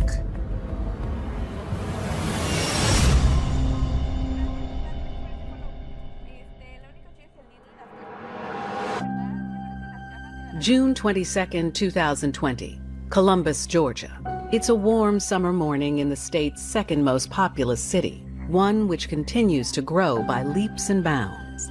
There are so many different cultures and backgrounds that make up Columbus, and it makes it a great place to live, a great place to be. The city is filled with parks, museums, and other amenities, including the extremely popular Chattahoochee River. A lot of what is happening in Columbus is centered around downtown by the river. But on this morning, the city's attention is focused on a small neighborhood in the southeast part of the city. At 7:19 a.m., a concerned citizen in this neighborhood calls 911 to report what appears to be a dead body lying on the ground in the cul-de-sac. This isn't the type of neighborhood that you would normally just find bodies laying in the street. This is a family neighborhood. This is not normal, so to speak. Patrol officers are the first to arrive on the scene. They find a black male, looks fairly young, maybe in his 20s or 30s, and he's lying face down on the ground. Doesn't have any obvious injuries. They thought maybe he passed away on natural causes. And when EMS got there, they rolled him over. And during that time, EMS has now determined that the subject is lifeless, and they have found the gunshot wound. There's stippling around the wound, which means the gun was in close proximity to the body, 6 feet or less. On the ground nearby is a 9mm shell casing. That tells police that the gunman used a semi-automatic weapon, which automatically ejects shell casings, and it was a 9mm. So they know what kind of weapon they're looking for. Homicide detectives arrive, as does the county coroner, who is able to help narrow down the time of death. It's actually hard to determine exactly how long without having an actual temperature of the body and then gauging the temperature of the night. But as far as the investigation and working with the coroner's office, we kind of narrowed that window of somewhere around 8 to 12 hours of him being on the street. A search of the victim's pockets reveals neither a wallet nor a cell phone. Investigators do find more than $400 in cash. That's a large amount of cash to be carrying. And it's very unusual to carry it loose in your pockets like that rather than in a wallet. Detectives notice one other unusual detail. The man is wearing socks, but no shoes. The lack of shoes is kind of unusual. When they look at the socks, they don't really see a lot of dirt or gravel, so it doesn't look like he walked a long distance. And there is no vehicle in the cul-de-sac. So of course, one of the first questions is going to be, how did this individual get to where he is now? Is he from the neighborhood? We found a necklace or a chain that had been broken and was next to his body. We also found an empty gun holster that was at his waistband. It was actually halfway out of his waistband when we rolled him over. So at that time, we knew one of two things. Either this was an attempted robbery and things went bad, or somebody wanted him dead. Can I talk to you for a quick second? Patrol officers fan out and begin a canvass of the neighborhood. Did you hear or see anything last night, this morning? Not only are they looking to see if the victim is from the neighborhood, but they want to see if anyone saw or heard anything unusual the night before. If he was killed 8 to 12 hours earlier, as the coroner estimated, then that means he was shot sometime between 8 p.m. and midnight. So someone very easily could have heard the gunshot, looked out the window, and saw the killer. Well, the kids say they heard a lot of firecrackers, which we did too, you know, like pow, pow, pow. Right, okay. It was a gunshot or what? You could also find that you've got witnesses that don't even realize they were a witness. They could have seen something that they naturally just kind of shrugged off, didn't think anything about it. The other thing you have to also consider is you might have a suspect that lives close by as well too. We spent several hours working in the neighborhood, not only for leads, not only for witnesses or video surveillance, but also in hopes to identify our victim. We struck out all day long. Detectives have one last hope, a new technology they call the RID. We currently have a tool that's a device that is kind of like a cell phone, but it has a fingerprint reader, connects to the internet. We call it the RID. It's the rapid identification device. Ours is linked to our local jail system. Anybody that's been arrested or anyone that's received a citation or anyone that had a reason to be fingerprinted would be in our database. They use the RID to upload their victims' fingerprints, but there's no match. That led us to believe that either he's a Columbus citizen who has never been in any type of trouble, or he's not from Columbus at all. Detectives are really behind the 8 ball on this one. Solving a John Doe murder can be extremely difficult to do. Most murders are committed by someone who knows the victim, but if you don't even know the victim's identity, you have no way to determine who knows him and who comprises his inner circle. The clock is ticking and detectives are still stuck on square one. They can't identify the victim and they have zero chance of finding his killer at this point. Detectives have no idea who the victim may be. There is no identification, no wallet with the body, there's no car or any suggestion of how he got there. And a portable fingerprint reader shows he has no record of being arrested. Detectives and patrol officers conduct a canvass of the neighborhood looking for any potential witnesses, but they don't find anyone who knows anything. The body is sent to the morgue, where an autopsy will be performed. Detectives notice that their victim has several unusual tattoos. He has a tattoo on his arm that says Kiyoki. Police assume that's probably a name, and it's unusual enough that someone in the community might recognize it and provide some helpful information. Police take a picture of the tattoo and put it up on social media so the community can see it and hopefully they get a call. It's late afternoon, and almost 10 hours have passed since the body was discovered. Detectives contact the FBI, who have their own version of the rapid identification device. Our device is only linked to a database that we use with the Columbus or Muskogee County Jail, but the FBI has access to a similar device, but their device is linked to multiple databases from multiple jurisdictions. The FBI agent scans the man's fingerprints, and within minutes, he has a name: Travis Jermaine Henry.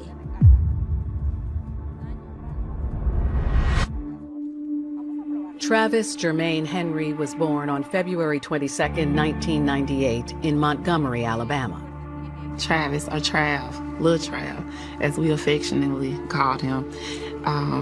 From the beginning, he was a handful. He was the first grandson on both sides of his mother and father's side of the family. He loved his parents and his grandparents.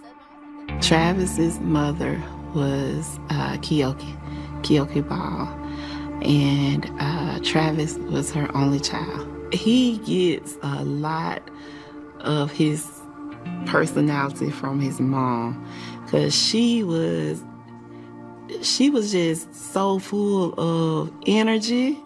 Travis was so close to his mom that he got her name, Kiyoki, tattooed on his arm. He was his mom's child.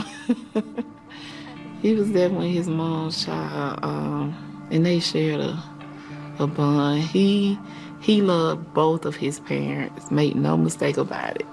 After graduating high school, Travis focused on building a business that could help others.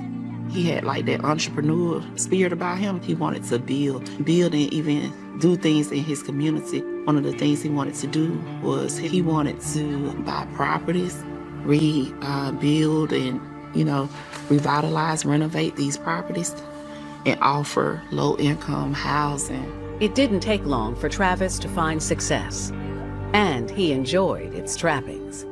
He loved old school cars too, so he had like an old school Regal that he invested money in, and he had recently had gotten a BMW. In the spring of 2020, the COVID pandemic took the entire world by storm. No one was more directly affected than the Henry family. Travis's mom, Kiyoki, became very sick early in the pandemic and eventually succumbed to COVID. Her death was devastating to Travis.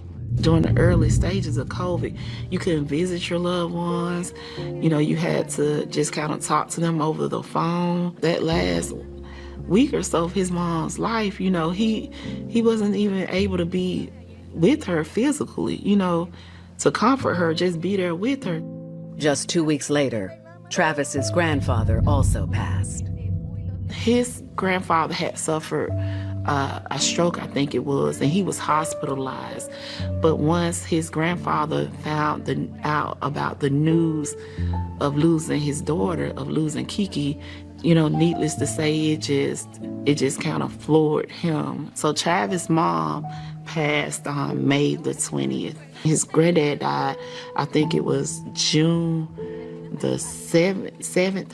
So that Thursday before this happened to Lil Trav, he actually had to bury his grandfather. The tragic events took a toll on Travis. He was struggling. I mean, we all were struggling, but it definitely, the relationship him and his mom had and stuff, he was definitely struggling. He didn't even want to stay at his mom's house, anymore, because it was just reminding him of his mom. He had expressed interest in relocating to Georgia. He wanted, kind of like a fresh start, to kind of get away.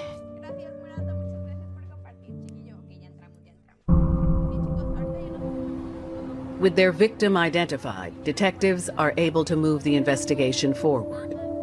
The first thing they must do is notify the Henry family. We tried never to do a death notification over the phone. It's distasteful, I believe. Being face-to-face with somebody, I think, shows them that I care and that I care about the job that I'm doing. The problem is that Montgomery, Alabama is 90 minutes away, and detectives can't really stop their investigation. So they make the notification by phone. I got on the phone with the family and was able to get a phone number for Mr. Henry.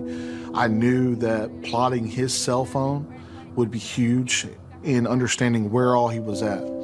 Obviously, he ended up on Nina Street. We wanted to know where else he had been in the city of Columbus. Detectives obtained Travis's cell records, which includes GPS tracking data. Well, we know his cell phone wasn't on his body. So his cell phone left with the suspects. So we know wherever that phone ended up is going to lead us something or somewhere close to more evidence. So we find that his phone is pinging in Phoenix City, Alabama. The Chattahoochee River is the dividing line between Georgia and Alabama. And Phoenix City is just over the river on the Alabama side. It's only 10 or 15 minutes from Columbus. Late that evening, Detective Hayes leaves his office en route to Phoenix City. As he steps outside, he's shocked to see almost 36 members of the Henry family, and they are anxious to know what happened to Travis. We're leaving headquarters, and we had people easy in our parking lot wanting to see me. They're calling 911 asking to speak to Detective Hayes in reference to Mr. Henry's death. They wanted answers.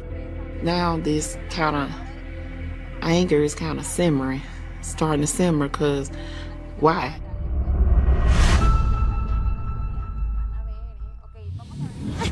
In a homicide investigation, you have to let the evidence be what guides you. But it's also human nature to start to develop theories on your own based on what you're seeing. For me personally, I believed there was actually some sort of robbery. He had possibly attempted to defend himself, but it's really important not to let that theory be what guides you. You can always keep a theory in the back of your mind, but you always have to let the evidence be what guides an investigation.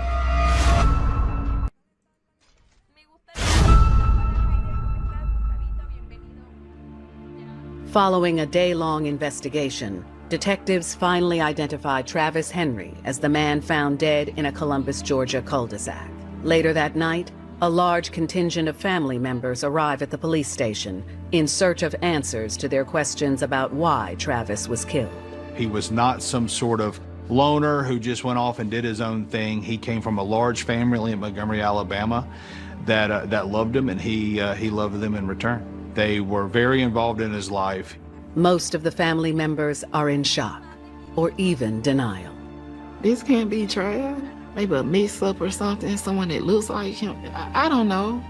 Maybe just, I guess, grasping. It gotta be some type of mistake, like. Of course, this is a very common response for family members. The first stage of grief is denial, and they simply can't believe that Travis is gone. And as they slowly begin to accept that, they want answers. We quickly tell the family that we don't disclose any information, because if we tell them what we have at that moment and they tell somebody else and then it leaks to somebody else, if somebody ever come forward as a witness and told us something that we knew, we wouldn't be able to verify whether or not that information was firsthand or not, because we let it out. So it gets frustrating sometimes when family members when we can't answer their questions and we tell them that we are working leads, but we can't tell them what those leads are. The Henry family graciously accepts that response. You could tell he was sincere, that because he expressed, I want to find who did this to your loved one. The family tells police that on June 21st, 2020, the day before his body was found, Travis made plans with his cousin to go to the Peachtree Mall in Columbus to do some shopping. But something came up, and his cousin ended up backing out of the trip. And that was last anyone heard from Travis, which is pretty unusual. He wasn't the type who simply disappeared and stopped communicating. maybe he's going through where he's kind of maybe isolated himself for a minute, that this grief is getting to him. So we got to get to him to let him know, baby, we all here. I immediately text him, nephew, I'm just leaving the doctors. You know, reach out, let me know if you need to just come to the house. Come on, or whatever. No response. Sylvia tells police she becomes worried and, with other family members, begins trying to locate Travis. So I went to Toya's house. You know, they had been checking hospitals. We checking in Montgomery and Alabama and stuff, just trying to see, did anybody hear anything, see anything? Gotta get some type of answer. Nothing about this is sitting well. One of Travis's friends tells police that he has access to Travis's Facebook page. Messages on the page show that after plans with his cousin fell through, Travis agreed to come to Columbus to meet a woman. A cousin of Mr. Henry's had access to his Facebook page and was actually logged into Mr. Henry's Facebook page on his cell phone. So we was able to see who he was last in contact with. And they would show us that he was in last contact with a female by the name of Terriana Horton.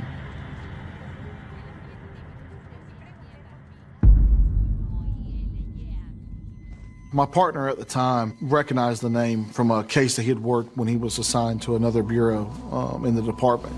And he recognized her Facebook page and he said, yeah, I know this girl.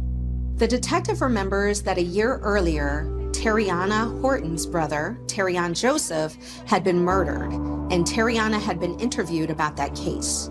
So he begins digging through police records to try to find a current address for Terriana Horton.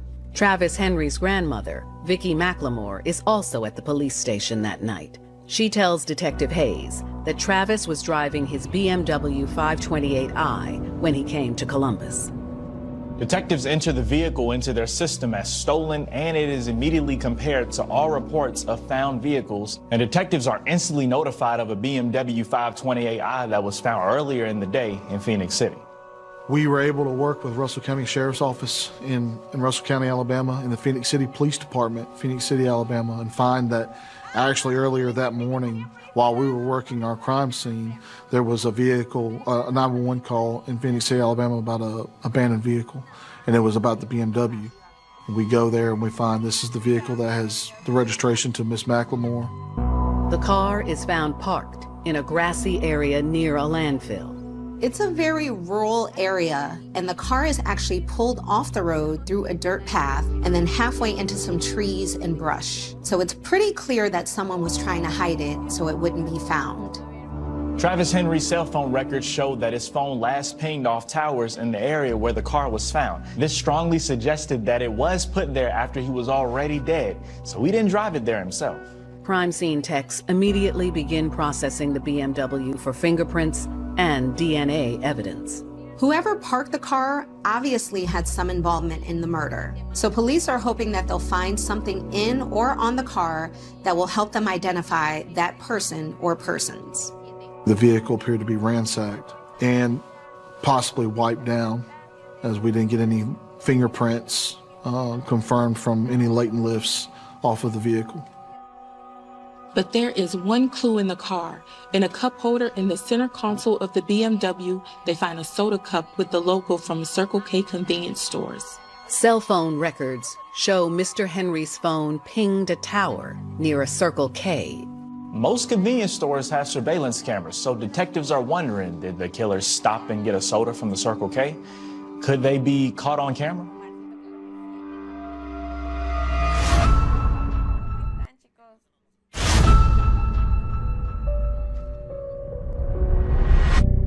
Detectives investigating the murder of Travis Henry uncover information that leads them to a Columbus, Georgia convenience store. They're trying to identify who's driving Travis's BMW because they are more than likely involved in the murder. Detectives go into the Circle K and obtain the store's surveillance video from the night of June 22nd, 2020. The video shows that at 10:13 p.m., a dark BMW with a European tag on the front bumper pulls into the parking lot. The driver of the vehicle gets out of the car and goes inside the store. Detectives immediately recognized the driver as Travis Henry, so clearly this video was shot before he was killed. With that video, we're able to see what he was what he was wearing. He's wearing the same clothes we find him deceased in. He's wearing all of his jewelry. So you're not actually able to see if someone else was in the car. But the video shows that the car headlights and taillights remained on, so Mr. Henry did not turn the engine off. And that strongly suggests that someone else, someone he trusted, was inside the car while he went into the store. If Travis did have a passenger in the car with him that night, police can't help but wonder if it might have been Terriana Horton, the woman he made plans with online. You can see in the video that he has a smile on his face, so he doesn't appear to be under any duress at that point. He exits the store 4 minutes later carrying a soda. He gets back into the driver's side of his BMW, backs up, and drives off.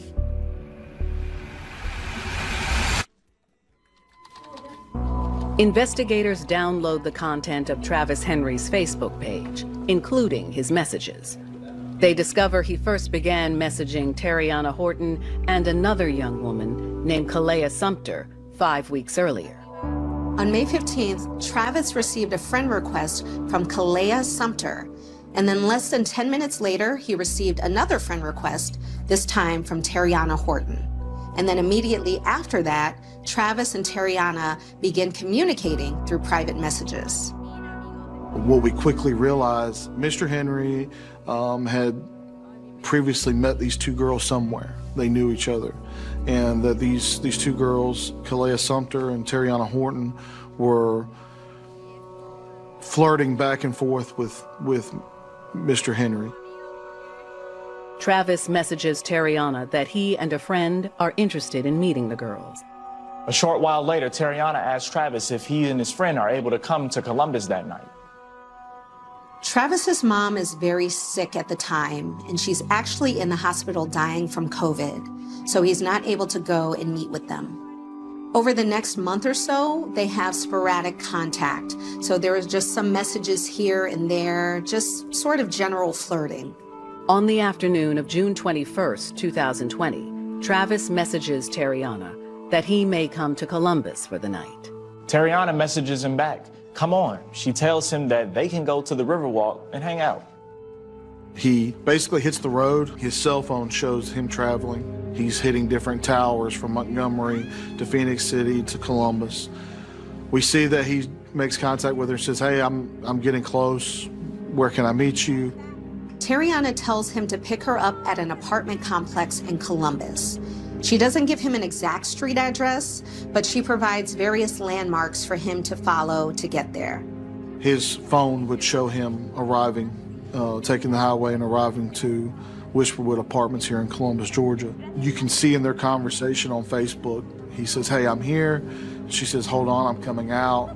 Detectives are convinced that the Facebook messages suggest that Terriana Horton is, at the very least, one of the last people to see Travis Henry alive. Detectives know they have to find Horton and question her as soon as possible.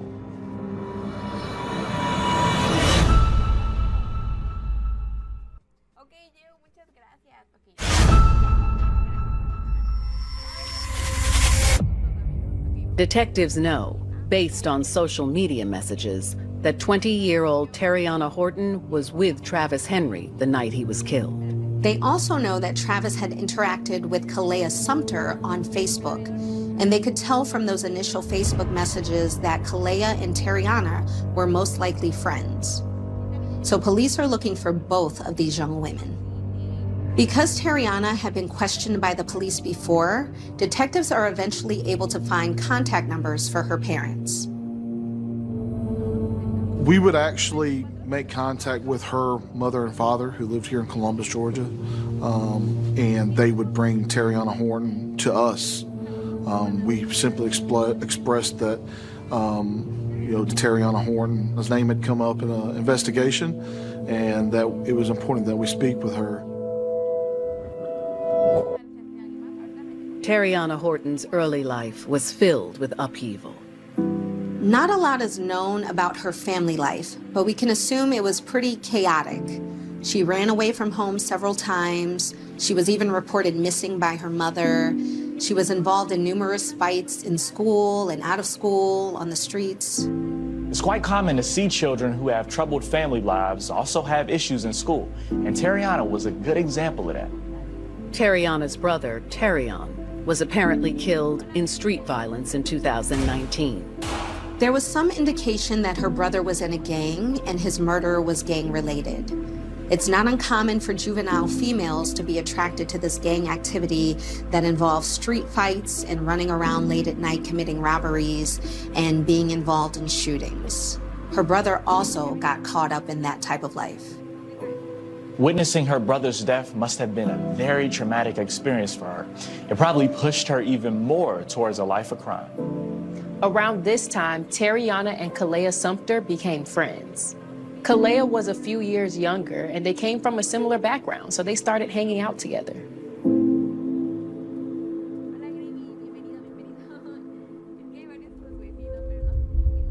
Detectives also tracked down Kalea Sumter's parents. We had kind of stressed the fact, we kind of pushed the idea to her family that Kalea Sumter's involved in this too.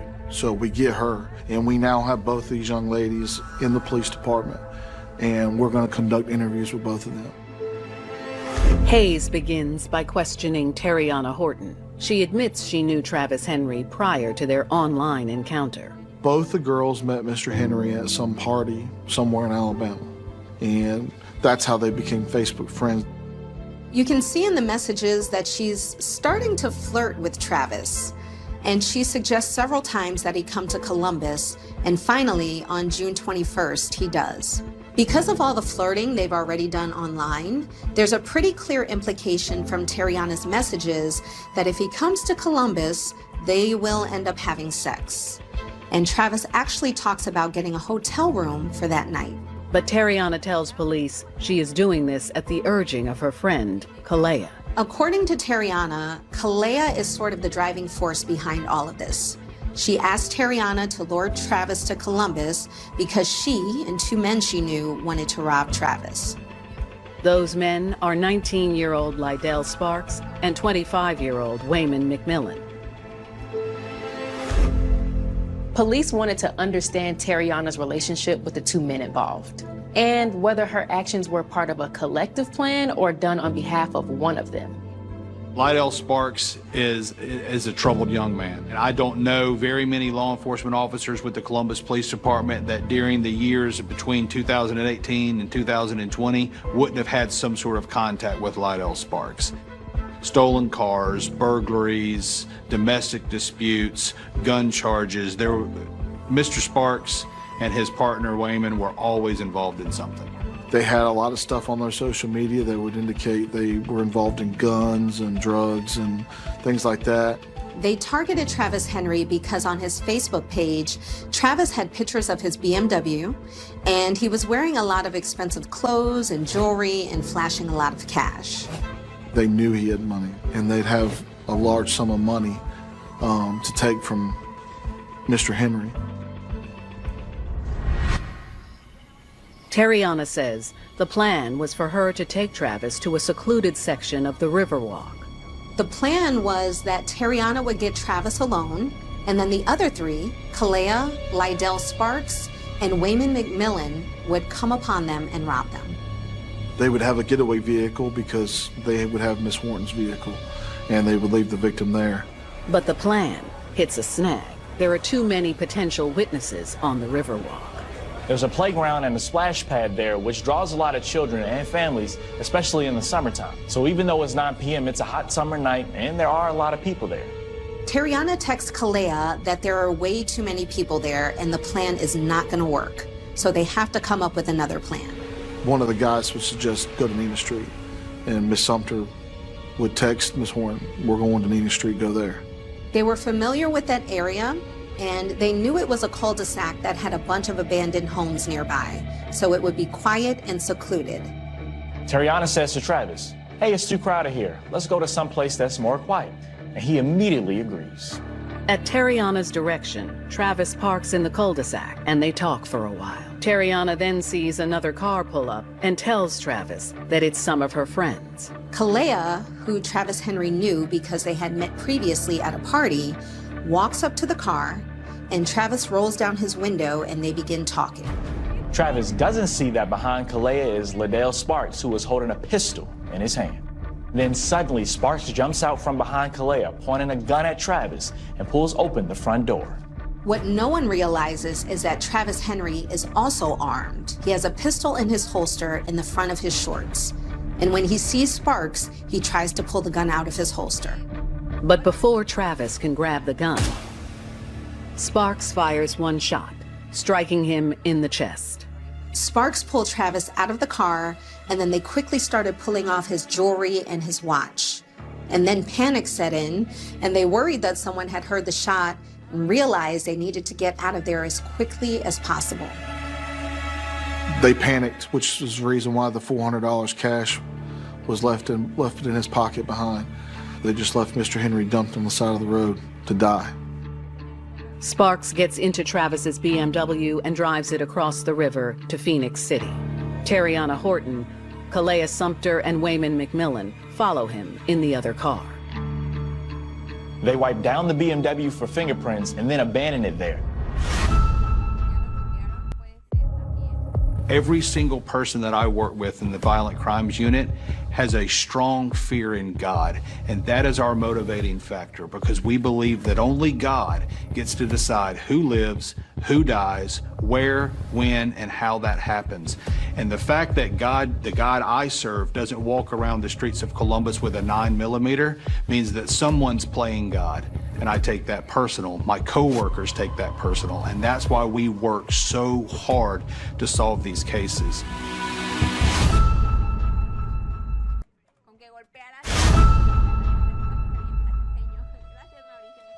Terriana Horton has told Columbus, Georgia police about her involvement in the murder of Travis Henry. But detectives believe she's not being completely truthful. Terriana is saying that she wasn't really involved in the plan to rob Travis. She's pinning most of the blame on Kalea and the other two men, Liddell Sparks and Wayman McMillan. But detectives have Kalea in another interrogation room, so they're able to go back and forth with the two women, basically comparing notes on what each of them is saying. And Kalea says it was actually all Terriana's idea. Kalea also says it was Terriana who had a long-standing romantic relationship with the shooter, Liddell Sparks. Terriana Horton and Liddell Sparks had gone to school together, and they had dated for several years. They had broken up a couple of times, but always found their way back to each other, and they could never really leave each other alone. She would tell us that they were no longer dating, but they were still friends, still hung out with each other. I personally believe that was just her way of self-preservating and denying any relationship and emotional ties to Mr. Sparks to try to make herself look better. I think she realized quick that if she's admits to dating or being involved with Mr. Sparks at the time of the incident, it would make her look even worse for luring Mr. Henry here for what he thought was going to be some sort of intimate relationship. Terriana eventually admits that the robbery was Liddell Sparks' idea. Given his long criminal history, this certainly makes sense. But the way this scheme was run, with Terriana reaching out to Travis Henry via Facebook, it's clear she was just as involved. They had been dating for many years, and she may have clung even tighter after her brother's death. The fact that she went along with the plan spoke volumes on the type of hold he had on her and the bond that they shared. Terriana Horton and Kalea Sumter are arrested and charged with armed robbery and murder. Police also arrest Liddell Sparks and Wayman McMillan and charge them with the same crimes. In their statements, Horton and Sumter both identified Liddell Sparks as the shooter. But because the murder is committed during the commission of another felony, in this case armed robbery, they are all considered legally guilty of murder under the felony murder rule. In exchange for their testimony against Sparks, Horton, Sumter, and McMillan are offered plea deals. Terriana Horton pleads guilty to armed robbery and is sentenced to 20 years in prison. Although she will only serve 8 behind bars and the rest is probation, Kalea Sumter also pleads guilty to armed robbery and gets 15 years with 6 to be served in prison. McMillan is also sentenced to 15 years with 8 in prison. Due to COVID protocols, Lydell Sparks' trial for murder is delayed until June of 2022. He is convicted of murder and sentenced to life in prison without the possibility of a parole. The jury would deliberate several hours and would come back with a guilty verdict on all charges, which, as an investigator, is the most rewarding feeling that you could ever receive, is a guilty verdict on a murder. I wish he would have got the death penalty. Travis's family also blames the other participants, especially Sparks' girlfriend, Terriana Horton. I definitely would describe her as lost. She did this for his approval, or again, to be in his grace, or whatever. Like, senseless to me. They didn't pull the trigger, but I would have expected more time. I would have liked, I honestly would have liked if they would have been given more time. Why do I say that? Because it's almost like you all were too comfortable collectively to engage into something like this. Put together a plan to commit a robbery on somebody who's working hard for their money, who they thought was rich or flashy, and would carry cash on them everywhere they went, and they preyed on him. I think she loved him more than she ever would explain, and would have done anything Lydell wanted her to do. And that includes setting up other men to be robbed. I wonder how many times that they did this. How many times did they set up a man, being an attractive young female, meet somebody at a party, lure them here or lure them somewhere, and were successfully able to rob them of a few $100, and didn't lead to someone's death. A lot of times, a lot of crimes aren't reported to the police. Sometimes victims feel like there's going to be retaliation if they do report it. Sometimes victims are just scared to tell what happened. I wish I could find out what and how many times Miss Horton, Miss Sumter, and Mr. Sparks had been involved in this before. She fell for this bad boy, and they had this long on-again, off-again relationship. But she could not leave him for good. She kept coming back and could not say no to him, no matter what he asked her to do. And now she's paying the price. Social media can be a wonderful way to meet new people. But many use it to create a facade, a false space behind which they hide their bad intent. And oftentimes, innocent victims have little chance to discern someone's true motives until it is too late.